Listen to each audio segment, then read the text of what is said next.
I decided to drive to the largest forest in my county in hopes of getting back in touch with nature. I need to clear my head. I asked the local forestry office the best place for a quick walk off of the main trails and was directed to this picturesque spot a little ways down the road.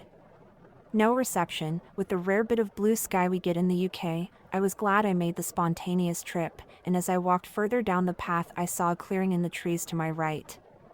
Since the plan was to get closer with nature, I ventured into the trees off the beaten path. It was great. I explored the area, listened to the birds as they swooped from branch to branch. Even got a good 5 minutes of meditation in before I heard what sounded like two animals fighting. I assumed they were just foxes and moved on. I unexpectedly reached the sand road as I emerged from the trees, but decided to walk along it for a moment as I scanned for an entry into the forest on the other side of the road.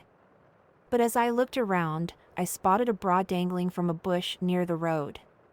Now, I'm aware people go to the forest for all sorts of reasons, but this did put me slightly on edge. As I turned around, I heard an electric car making its way up the road. By the time I heard it, it was less than 300 yards away. My instincts told me to hide or just avoid being seen, but there was no time, so I simply gave a polite nod as he passed and made my way in the opposite direction. He parks up behind me, just out of view. I began to make my way off of the road, intending to go explore further, but when I saw the car, for a moment, doing a 180 turn then parking again, something told me to turn around and go back the way I came. As I made my way back onto the road, I spotted this man in a white shirt behind the bush the bra was hanging from. He was going in the direction I just changed course from. I crossed the road and made my way back into the forest I had arrived on the sand road from.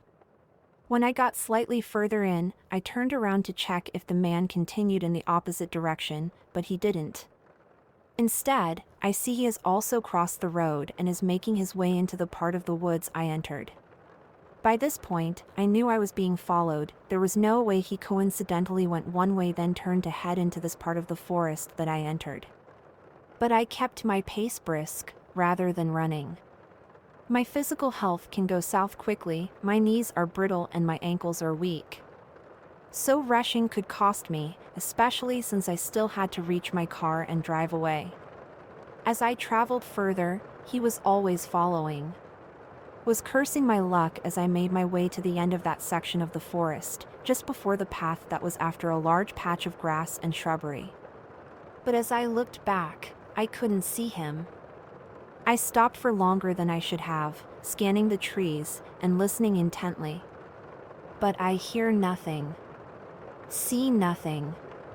I make my way back onto the path with some relief and turn one last time to check the tree line. When I see he's not there, I begin considering I was overthinking the whole situation. But just as those thoughts cross my mind, I see the man emerge from the opposite side from where he was previously. At the edge of the tree line. He just stared at me. But I wasn't going to take any more chances, so I made my way down the path and back to my car.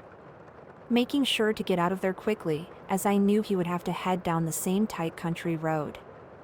I reported the man to the forestry office, but there wasn't much they could do.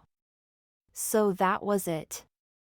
When I paused at the tree line, when I couldn't see him. For him to have emerged from where he did when I had made it back to the path, he had to have approached from another angle. An angle that I admittedly wasn't checking. But I'm glad I never went further into the forest. I'm glad I followed my instincts. Otherwise, the only way back would have been through him. And God knows what his intentions were.